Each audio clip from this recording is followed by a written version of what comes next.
পাতাগুলোই মশলা দিয়ে যখন আপনি খাবেন তখন আপনার মন জুড়িয়ে যাবে।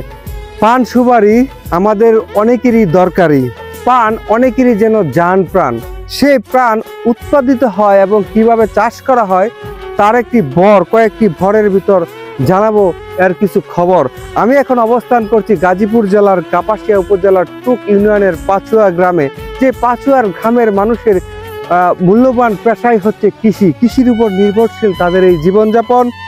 আমাদের জীবন চলার পথে অন্যতম এক রুচিবর্ধক অনেকের পান এবং সুপারি। ওই যে দেখতেছেন আপনার সুপারি গাছ, আর এ হচ্ছে পান চাষ, অর্থাৎ এটাকে পান চাষের বর বলা হয়। পান চাষের বর এখানে ছিটিয়ে রয়েছে। আমি এখন আপনাদের জানাবো কি রয়েছে এর ভিতর। ছিলাম পান চাষের কথা।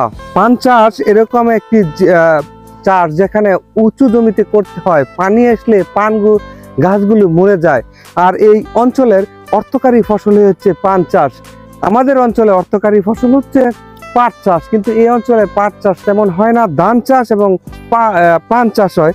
এখানে সকাল সকাল এই অঞ্চলে পানের বেচা কিনার একটা হাটও বসে প্রতিদিন। আপনারা দেখতে পাচ্ছেন কি সুন্দর সবুজ পাতাগুলো। এই পাতাগুলোই মশলা দিয়ে যখন আপনি খাবেন তখন আপনার মন জুড়িয়ে যাবে।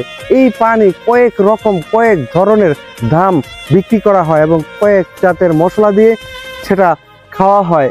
এই পান চাষ এবং এই করে অনেকেই আর্থিকভাবে সচ্ছল হচ্ছে এবং স্বাবলম্বী হচ্ছে। এই পাচুয়া অঞ্চলের বিশেষ করে কাপাসিয়ার ভারিসাবব এবং টুক ইউনিয়নে যথেষ্ট পরিমাণ পান চাষের দৃশ্য পরিলক্ষিত হয়।